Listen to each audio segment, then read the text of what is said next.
நாட்டோட நிலவரம் தெரியாம பேசிட்டு இருக்கீங்க. இன்னைக்கு தமிழ்நாட்டுல 2 பேருக்கு நடுவுல தான் போட்டியே. ஒன்னு டிவிக்கு, இன்னொன்னு பிக் பாஸ் ஜூலி.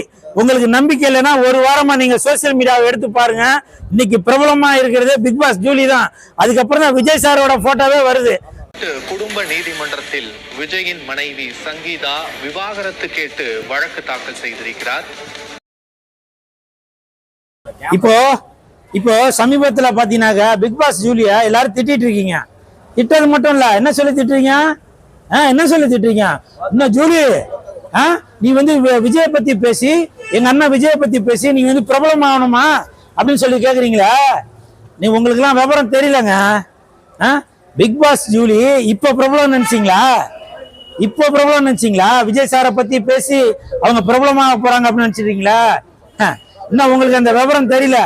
ஜல்லிக்கட்டு போட்டி அப்ப ஜல்லிக்கட்டு நடக்க கூடாதுன்னு சொல்லி பீச்ல அவ்வளவு பெரிய போராட்டம் நடந்தப்ப அந்த சிங்கிள் பெண்ணாக இருந்த அந்த வீர தமிழச்சி பிக் பாஸ் ஜூலி இப்ப வந்து பிக் பாஸ் ஜூலின்னு சொன்னாதான் உங்களுக்கு தெரியும்.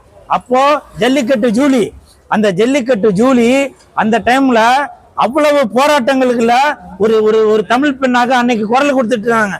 சின்னம்மா ஓபிஎஸ் எங்கம்மா காணோம் ஓபிஎஸ் காணோம் அப்படின்னு சொல்லி அப்பவே அவங்க வந்து பிரபலமானவங்க.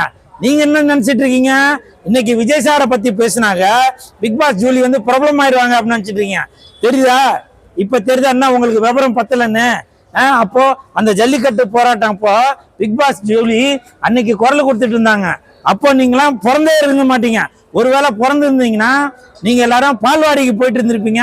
அதனால இந்த விவரம் தெரியாதாலதான் இன்னைக்கு வந்து பிக் பாஸ் ஜூலியா வாய்க்கு வந்தபடி ஆத்தா அம்மா இவள அப்படின்னு சொல்லி பேசிட்டு இருக்க. அதனால தயவு செஞ்சு பிக் பாஸ் ஜூலியோட வரலாறு தெரியாம யாரும் பேசாதீங்க, புரியுதா?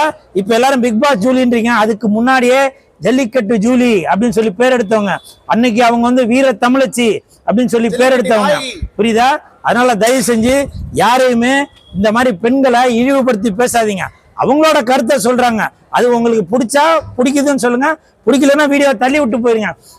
அதை விட்டு நீங்க அவ்வளவு அசிங்கசியமாக அந்த சகோதரியை நீங்க அசிங்கசியமா பேசினீங்க, உங்களுடைய தலைவனுக்கு தான் அது கெட்ட பேரு. அப்போ வந்து இவர் வந்து ஆட்சிக்கு வந்தாக்க யாரு முதலமைச்சராக ஆட்சிக்கு எடப்பாடி ஐயா மறுபடியும் வந்தாக்க, முதலமைச்சராக சீமானந்தன் வந்தாக்க, முதலமைச்சராக மு க ஸ்டாலின் ஐயா அவர்கள் வந்தாக்க, இவங்கெல்லாம் நீங்க வந்து கருத்துக்களை இந்த மாதிரி பெண் மேல தவறாக சொல்லும் போது அப்ப இவங்க ஆட்சிக்கு வந்தாக்க பெண்களுக்கு பாதுகாப்பு இருக்காதோ அப்படின்னு சொல்லி நீங்க யார தலைவனாக நினைக்கிறீங்களோ அவருக்கு தான் கெட்ட பேர் வரும். அதனால பிக் பாஸ் ஜூலி அவங்க பிரபலம் ஆகிறதுக்காக பேசல. பிக் பாஸ் ஜூலிய வச்சு நீங்க பிரபலம் ஆகிறதுக்காக சும்மா போற ஓனான தூக்கி லுங்கிக்குள்ள விட்ட கதையா? அந்த பொண்ணை வந்து நீங்க பேசி நீங்க பிரபலம் ஆகிறதுக்காக பிக் பாஸ் ஜூலி என்ன இவங்க அண்ணனை பத்தி அதான் சொல்றீங்க இதை சொல்றீங்கன்னு நீங்க பிரபலம் ஆகிறதுக்காக தான் இதெல்லாம் பேசிட்டு இருக்கீங்க. வெக்கக்கேடு. தயவு செஞ்சு பெண்களை இழிவுபடுத்தி பேசாதீங்க. பெண்களுக்கு ஏதாவது ஒரு பிரச்சனை வந்தாக்க குரல் கொடுப்பான் இந்த கூல் சுரேஷ். வணக்கம். இல்ல பிக் பாஸ் ஜூலி வந்ததுக்கு அப்புறம் எல்லாரும் டிவி கேல ஜாலின்றாங்க சார். நான் சொல்றேனே சார், பிக் பாஸ் ஜூலியை பத்தி தயவு செஞ்சு யாரும் தவறாக பேசாதீங்க. பிக் பாஸ் ஜூலினால நிறைய இன்ஸ்டாகிராம் ஆளுங்களுக்கு ஜாலி, புரியுதா? பிக் பாஸ் ஜூலியை வச்சு நீங்க விளையாடுறீங்க கோலி. இப்பவும் சொல்றேன், பிக் பாஸ் ஜூலியை பத்தி யாருன்னா பேசுனீங்க வக்காலி நீங்க காலி காலி. வரேன். சிஎஸ்கே கட்சி ஜூலி சிஎஸ்கே கட்சி யாருடா கூட்டடி? எவர்பா சிஎஸ்கே கட்சி, அதாவது கூல் சுரேஷ் கட்சி எதனா கேக்குறீங்க? இன்னைக்கு நாட்டோட நிலவரம் தெரியாம பேசிட்டு இருக்கீங்க. இன்னைக்கு தமிழ்நாட்டுல 2 பேருக்கு நடுவுல தான் போட்டியே. ஒன்னு டிவிக்கு, இன்னொன்னு பிக் பாஸ் ஜூலி. உங்களுக்கு நம்பிக்கை இல்லைன்னா ஒரு வாரமா நீங்க சோசியல் மீடியாவை எடுத்து பாருங்க. இன்னைக்கு பிரபலமா இருக்கிறது பிக் பாஸ் ஜூலி தான். அதுக்கப்புறம் தான் விஜய் சாரோட போட்டோவே வருது.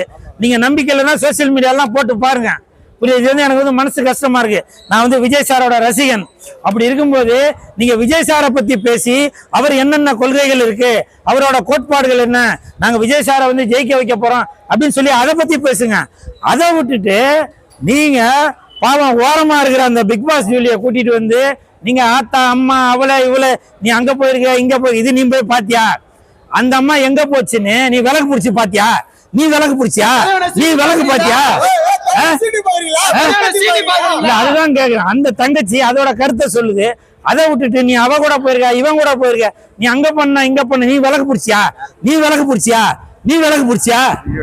எதுக்கு சும்மா தேவையில்லாம பேசிட்டு இருக்கிறீங்க? இப்பவும் சொல்றேன், இன்னைக்கு இந்த நிலவரம் இன்னைக்கு தேதி நம்ம 27 பிப்ரவரி 27 வெள்ளிக்கிழமைக்கு இன்றைய நிலவரம் என்ன அப்படின்னு பாத்தீங்கன்னாக்கா 2 பேருக்கு நடுவுல தான் போட்டி நடந்துட்டே இருக்கு. ஒன்னு பிக் பாஸ் ஜூலி, இன்னொன்னு டிவிக்கு. உங்களுக்கு நம்பிக்கை இல்லைன்னா சோசியல் மீடியால எடுத்து பாருங்க. நன்றி. ஜூலியை சேர்க்கறீங்களாண்ணா? புரிச்சுக்கல. ஏப்பா நான் எப்பவுமே மக்களோட கூட்டணி உள்ள ஆளு தான். புரியுதா புரியலையா? நான் மக்களோட கூட்டணியில உள்ள ஆளு. ஜூலி மட்டும் இல்ல, யாரு வந்தாலும் சிஎஸ்கே கட்சி, கூல் சுரேஷ் கட்சி கூட கண்டிப்பாக அவங்க கூட்டணியில இருப்பாங்க. ஓகே, வீர தமிழச்சி ஜூலி, வீர தமிழச்சி ஜூலி, தியாக தலைவி ஜூலி, தியாக தமிழச்சி ஜூலி. நன்றி.